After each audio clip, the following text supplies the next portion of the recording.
the technique in terms of the guidelines? Right. I didn't understand the vernacular, and I didn't necessarily know what you were doing because obviously you're behind me. So I just Pause. Yeah. So all I knew was that when I got out of the chair, I was ready. Right. Yeah, so I want to, and my goal here is to inform, enlighten, and educate a lot of our viewers, those that certainly want to be barbers. Again, at all stages, whether it's just at home, they want to be a little bit better at cutting their loved ones' hair, home, family, friends, neighbors, to make sure they are equipped with the information that they need. Of course, there's a young barbers that can train at the barber schools and institutions for those folks. And even when the barber has been licensed for maybe 5 years, it's kind of new in the industry. And they can even extract energy. So, I should say, extract information. Thank you for that. Even barbers have been in for a long time. We can bring something to everybody. Everybody can learn from everybody. Absolutely. So you can never get to a point where you think that you know everything. There's always something to be learned. Of course, with technology changes, so you have to stay up with the latest technology. Techniques and stuff like that, how you cut hair. All these things change over time.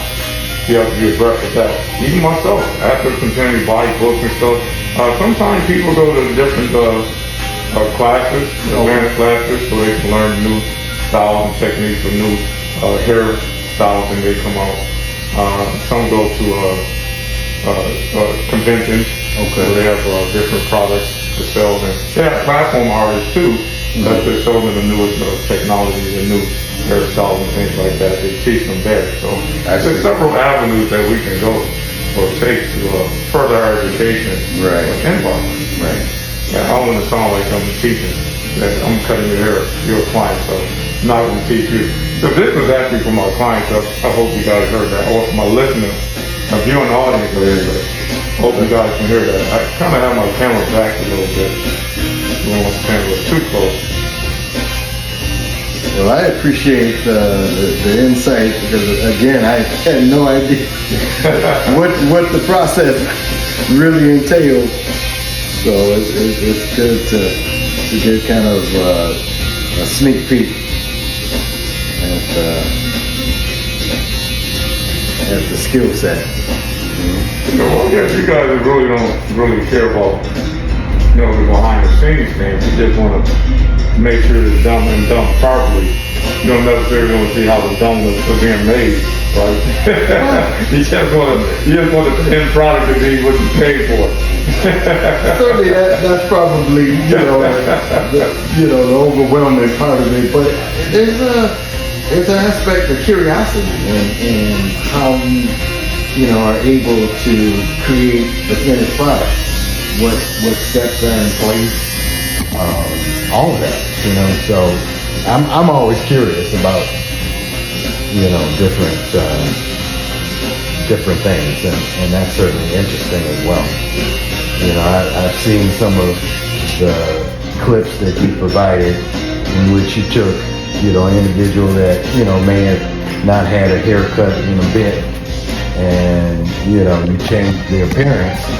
And by the end of the haircut, the person is almost unrecognizable, Well, we don't do magic here, but we certainly do our job. And we have to be skilled to be able to do those things too. So, I enjoy making people look good, and when they look good, they feel good. So that's part of what I get out of the business that brings joy to me, is to know that I'm impacting someone's life just for a moment. Right. You know what I mean? Right. A lot of times people come in, you can see after a while you learn with clients, you can tell that sometimes people will come in with the weight of the world on their shoulders. And for me, they just give them a very good haircut, and when they leave out, their chest is stuck out and their chin is up, and they have a big smile on their face. Absolutely. And so I know I've done my job when I do that. So I like that I can have that kind of impact on people, from my haircut. That's part of what I enjoy doing, why I'm in this industry. And a big part of what I enjoy about the industry too is being able to have a good impact on people through my haircut. Absolutely. I tell you. Yeah, there's something about, just self-care that I think tends to just kind of realign, your center, and talking about the individual, and, and just reminding themselves, who they are, their appearance and what makes them special. Excuse me, guys, I have to part myself for a moment. I just wanted to mute the music in the background. I'm not certain if it was too loud, but I want you guys to hear what Mr. Griffin was saying, because what he's saying was very profound. I want to make sure you guys got the message of what he was saying. So we muted that. Mr. Griffin, we were talking about how important it is and the effect that it has on people when they have a good service provider in terms of hair. In this particular instance, we're talking about grooming. When they come to get a good haircut, and how it makes them feel afterwards. And you were saying? Well, I feel that it reminds the person of their value, and it tends to, I think, again, create self-esteem. When you kind of take self-care, that tends to, I think, just solidify who you are as an individual and your value. You look in the mirror and you see, a well-groomed individual. It reminds you, again, of your worth. And that's the emotional and psychological benefits of just caring for yourself, along with all the other things we do to maintain our appearance. Yeah, I agree with you on that. Certainly, again, that tells a lot about who a person is in the way that they present themselves. I was saying that I use a lot of my videos entitled "Presentation is Everything." Because it is. And sometimes we only get a first time to make only one time to make a first impression. Absolutely. If you will. So it's important that we do that. Certainly only for the benefit of ourselves too, to help us with our self-esteem. And then hygiene in general is actually, hey, we need to do that just as human beings, just to make sure we keep our hygiene up. Proper grooming is part of that. Absolutely. It can help you get a job. When you have a really good haircut, and when you go in your presentation on that job, they're going to look at you from head to toe. They're going to look at your hair, and they're going to look at your feet.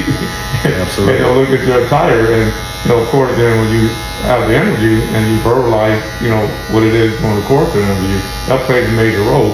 But initially, your appearance is going to be what attracts them to even have a sit down with you, just to have an interview. Absolutely.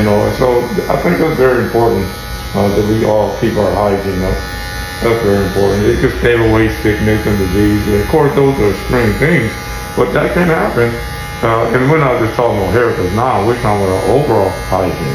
It can cause health concerns if we don't keep ourselves up. So let's just keep ourselves up, folks. My listening, viewing audience there. Make sure you guys keep your hygiene up. It's very, very important to do that. Then for as far as barbers, let's get back to barbering. We can't ask them up an opportunity to groom them if we're not well groomed. So we have to always make sure we keep our own grooming up. Because if we're not, we don't have the right even. I would say the right. Well, I would say we haven't earned the right to ask them for an opportunity to groom them. That's what I would say.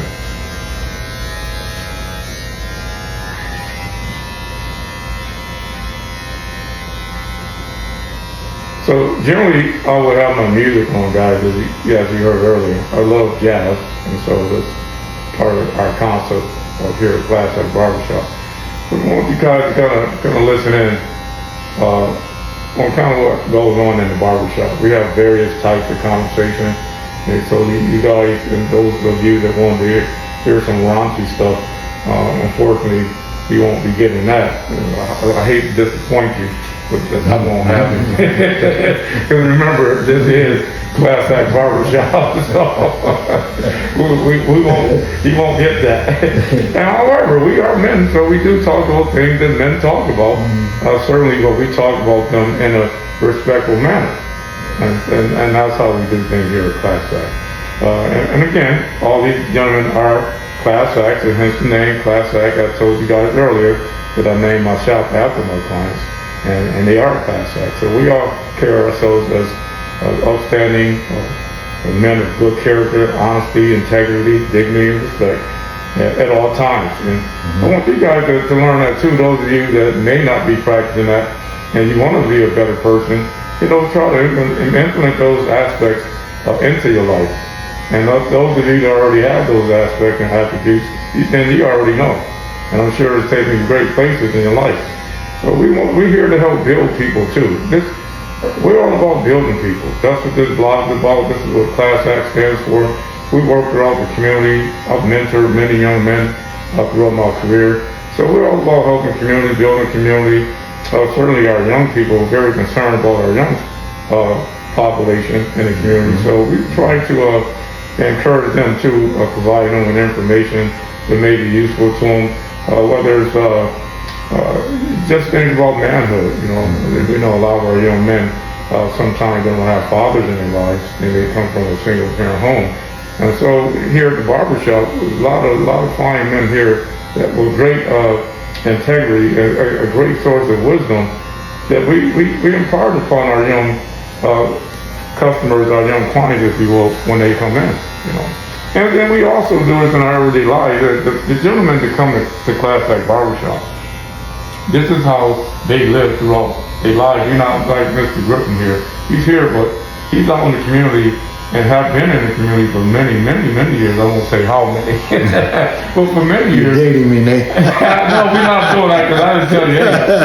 We didn't get to that. We're not going into that. But for many years, Mr. Griffin's been in the community, really doing a wonderful job and helping a lot of people that are in need of his particular services. And I won't go into that. If Mr. Griffin wants to give that information, he can. But I'm just saying, from what I know of him, and I perfectly do know what his vocation is, he's been a great source of help for so many people in serious matters too. This is not surface stuff that we're talking about. He's been a source of light and inspiration for a lot of people, and I'm not surprised if he's literally been around to even save some lives. I'm sure he has said some things and did some things to help people to view life in a different way, that they could move on in life and be productive citizens and learn to appreciate themselves and learn to love themselves and that sort of thing. So just a little bit about, I wanted to share it with you because these are the type of gentlemen that I have as clients here. And if you guys want to get these type of clients, i.e. professional clients, you have to be a professional. You have to make sure you do all the things you need to do to put yourself in position to be able to attract clients like Mr. Griffin. So I'm giving you guys a lot of, I hope, valuable information that will be useful to you as I am cutting Mr. Griffin's hair. And it's okay too, guys, to have jokes. We joke a lot too. I don't want you guys to think all they do is sit there and talk like that. They kicking politics like, man, they so deep. Well, we are intellectual people here. A lot of my clients are very intellectual people. All of them are professionals, so we can get into deep conversation, and we do. But we also have very light-hearted conversations as well. We're not always just talking, life issues. We have a good brand of humor, if you will. We add levity. Yes. To our grooming process here. Exactly. Absolutely.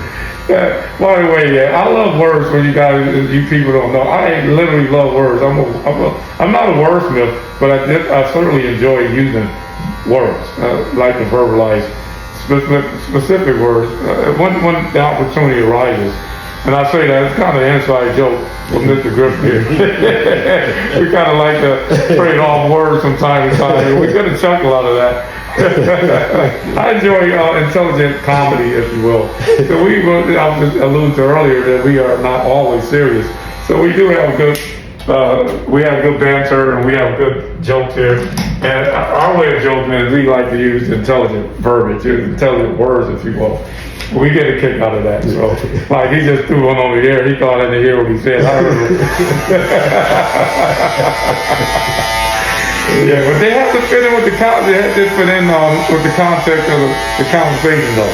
So we don't just use words just to use them and try to show off that we have a vocabulary. Yeah. They have to fit in with the context of the conversation. I hope you guys know I've never allowed anybody into my space like this so intimately to show them literally what I'm doing in real time and have a conversation with my clients.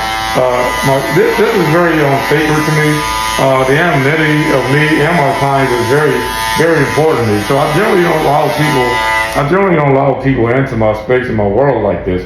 But these guys are kind of getting an inside. You are getting an inside view of my life as a barber, what I do every day as a barber, and even my clients are so kind enough, Mr. Griffin is, to allow you in on his life, so to speak, too, and share what we do here at Class Act Barbershop. So I hope you guys are enjoying it right now. I hope you guys enjoying the interaction with me and Mr. Griffin, my client, and hope you guys enjoying the content too. I hope we are saying some things that will be a blessing to you, and that will be a source of inspiration, also a source of light for you, those that may be struggling for whatever capacity, if it's financial, if it's emotional, if it's mental. Hopefully we're saying some things to, come lighten the load for you a little bit and be of an encouragement to you. And that's what this is all about. So we want to spread some love and shed light to you guys, those that's in need right now. Our economy is bad. We know that the inflation is really bad.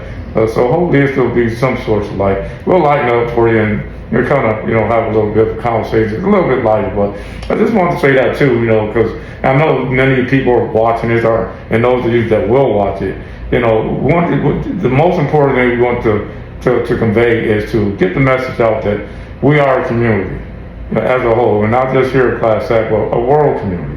And here in our local community as well. I do most of my work here, but I'm hoping I can reach out to the broader community, that being you guys that watch me on my platforms. And that's the world now. I have access to the world. I'm very blessed for that. So I hope that I can touch many people throughout the world as they watch my videos. So I wanted to just take a break just to say that. And I have to get back on par here because after a long day and I have to get my clients in and out in a timely fashion. That's a big part of my concept. So I better get back to work. I'll let Mr. Griffin speak if he'd like to do that. And I'm gonna get right back to work here. Well, I wanted to kind of drill down on the thought, though, that when you practice self-care, and grooming is a part of that, it tends to just, I think, create a more holistic outlook within your life. Self-care, you're actually projecting to your audience that you are of value and that they should treat you accordingly. So there's an entire layer that is attached to care of oneself. Body and mind are very much connected. So the first step is, again, valuing yourself, your identity, your worth, your value. And I'll leave it at that. Well, I hope you guys heard that very, very clearly. That is profound. That is profound, Mr. Griffin. And I'm sure that will be a source of inspiration to a lot of our viewers that's viewing right now. Again, and that is what we're here to do. We are here to be helpers to one another.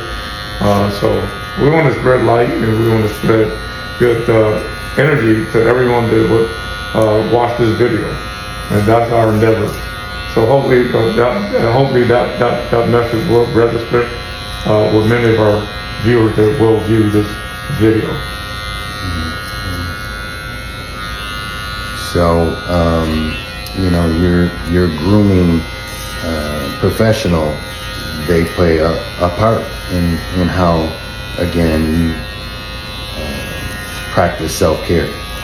They're a part of that equation, and, certainly are to be appreciated for, enhancing how you see yourself when you look in the mirror. True. I don't know if you can hear him clearly. He's a professional, as all my clients are here at Class Act Barbershop. But he specializes in a particular discipline. I won't disclose that, but I'm sure you guys can mental tell. health. Mental health. Mental health. Okay. Well, he said that, not me. Okay. I'm not going to allow that information. But I was not going to say that. But since he said it, I'm very honored to have him as a client. We talked a lot, and he's been the source of resources for me at times when I needed to talk. You guys think it's just a barber-client relationship, and most of the time it is that, and it should be that. But over the years, remember now, I've been in this business for 45 years, so sometimes some of the clients become friends after a while, and it's okay, as long as you can distinguish the two. Like I said, when he's in the chair now, he's not my friend. Right now, he's my client, so we're gonna make sure we give him a great service. But people, he's become a friend over the years, and certainly that shared information with me that I was able to take and to apply to my own life. So a great resource to have. People like him, we thank him, and others like him that is in his particular field. So many of our people are in need of mental health care. That's a real big thing nowadays. I'm on the internet sometimes, see a lot of different videos, and even in real life, it's just unfortunate. We turn on the news all the time, you see people doing things that, just really harmful. Some people are doing things, I can't use the word, but you guys are filling in unalive, that's what they use on the internet. So I use the word unaliving people, and it even causing harm to themselves, harm to the community, and just harm, to the greater community at large. And it's very unfortunate. And many of the people we are finding out later that they have mental illness. So I think that it's very important that we address that, and that we make sure we try to give information and find resources for those that may be in need of some mental health care. Absolutely. I want to destigmatize the definition and the, association with mental health and something negative. It's a human experience, no different than if you had a physical concern, hypertension, diabetes. Mental health is there and requires treatment, and there's nothing wrong with seeking that. I'm glad you said that, Mr. Griffin, because a lot of people in our community in particular, I'll say this, we don't want to isolate any other community, but as you guys can see, I am a Black American, and so our community, sometimes we have a stigma in our community with mental health care. But I am glad to see over the years, not so much people are starting to embrace the fact that we do need mental health care in the Black community.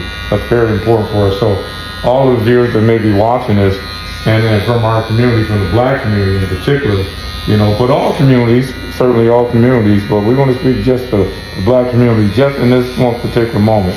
Want to make sure that our people are understanding that it's okay to ask for help. It's okay to be vulnerable.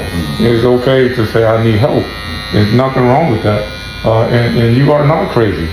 I was watching Charlie Brown. Of course, you're going back actually it wasn't me watching it. I watched Charlie Brown. But it was actually my children who are 35 and 33 now. And they were children at the time, and these are my adult children, I should say. They're not children anymore, but they're still my children. But they were my adult children, but they were young at the time as babies. They were probably like 6 and 3. And I remember we would buy them, my ex-wife and I, we would buy them different animated videos, and Charlie Brown was one of them. But I remember this particular episode, even now, as you can tell, because I'm going to quote it verbatim of what Linus said. And you know, Charlie Brown would have that, he would have this like lemonade stand, and on a lot of episodes. This particular one, it wasn't a lemonade stand, it was a healthcare stand. And you guys in the audience might remember this one too. And it was about mental health care. And so Linus walked up to him and he said, well, Charlie Brown, I don't feel good today. I don't feel like doing anything and this and that. And I think I'm depressed and that sort of thing. And so Charlie Brown said to him, he said, well, he said, the fact that you are here is an indication that you are not crazy. I thought that was very profound. It was a cartoon, but it made a lot of sense. I never forgot that. And we don't like to use the word crazy, but I got the point of what he was saying. The fact that he was there, meaning that he was still, in reality, that he knew that something was not quite right with him, so he's able to go get the help. That was the whole gist of it. A lot of our people are in denial sometimes. I think those are some of the features of mental health. I won't get into that because that's not my expertise. It's Mr. Griffin's expertise. But I do know a little bit about some of those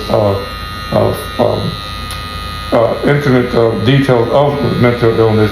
Sometimes people are in denial, and so they won't get the help. And I think those are some of the features that come with certain type of mental illnesses. We know that there are different types of mental illnesses, and that could be some of the features. Is denial. You won't get the help if you're in denial, that you don't believe that you need help in the first place. Right. And so we want people to know that when you think that something's wrong or you feel that something's wrong, you know there's something wrong, because we all know who we are. We know ourselves. We know how we are normally. We know how we think. If you believe that something's not quite right, not feeling right, emotionally, mentally, spiritually, or even physically, get the help. In this case, we're talking about mental health. So find a counselor, reach out to a family member, reach out to a friend, let them know that you're not feeling well, and let them know what it is that's happening, and they can assist you and give you support that you need to get the help that you need. I'll yield over to Mr. Griffin at this time. And so, Mr. Griffin, what do you find most challenging for Black Americans? I'm going to talk about us for a minute. For Black Americans to accept and go seek professional mental health care. Well, I think again in our community, there's a stigma associated with mental health, and over the years, even generationally, we've seen how families can sometimes shelter, repress certain diagnoses and certain symptoms for, I guess, a sense of shame, if you will. So I think shame has been a huge obstruction to progress in our community when it comes to supports and seeking resources. But one thing that has really given me a lot of optimism and hope is we're seeing more and more professionals in the mental health field of color who can speak specifically to some of the challenges that Black Americans face in our society. It's a very complex construct that we find ourselves in. Systemic racism, etc. All of these have an impact on mental health. It's not lost on professionals that Black people are faced with some very troubling statistics and circumstances. In some instances, there's no guarantee when they leave their homes that they won't encounter some violent interaction. We know that there are issues with law enforcement. We're looking at what's happening in Minnesota, for example, and we know that there again are people of color that are being targeted. These different societal, let's say, challenges in themselves, apart from anything else, genetic disposition, apart from that, those elements can absolutely create disorders, paranoia, anxiety, various other responses to structural racism. So again, speaking to a professional that can relate on a granular level, that can really speak to the experience of being in America and maybe feeling on some levels discriminated, not just feeling it, but experiencing it, that can be a positive. And I think that certainly there is a collaboration almost from a inherent standpoint. When you look at someone and they resemble you, there's a unspoken connection. So I think for me that is absolutely something to be hopeful about, to have, I think, optimism as we go into this next period of time, etc. But just keep in mind that you have to remember the most important thing, which is yourself, and caring for yourself in every way, physically, mentally, spiritually, and so that mental health is a big piece of all of that, of what defines you as a person. And if you feel, or if someone suggests to you that maybe certain behaviors are concerning, give it some thought and maybe just speak to someone. If in the event that you speak to someone, a professional, and you feel that there's a disconnect, that the rapport is not there, there's not an alliance, then just remember that there are thousands of therapists, thousands of counselors, thousands of psychiatrists. You keep looking until you find the right fit, someone that you feel that you can be open and honest with, authentic with, because that's where the help really starts. When you can be honest, when you can speak to your concerns, anxieties, including those ones that are very real to Black Americans. And I'll defer back to you, Brother Nate, on that one. Okay.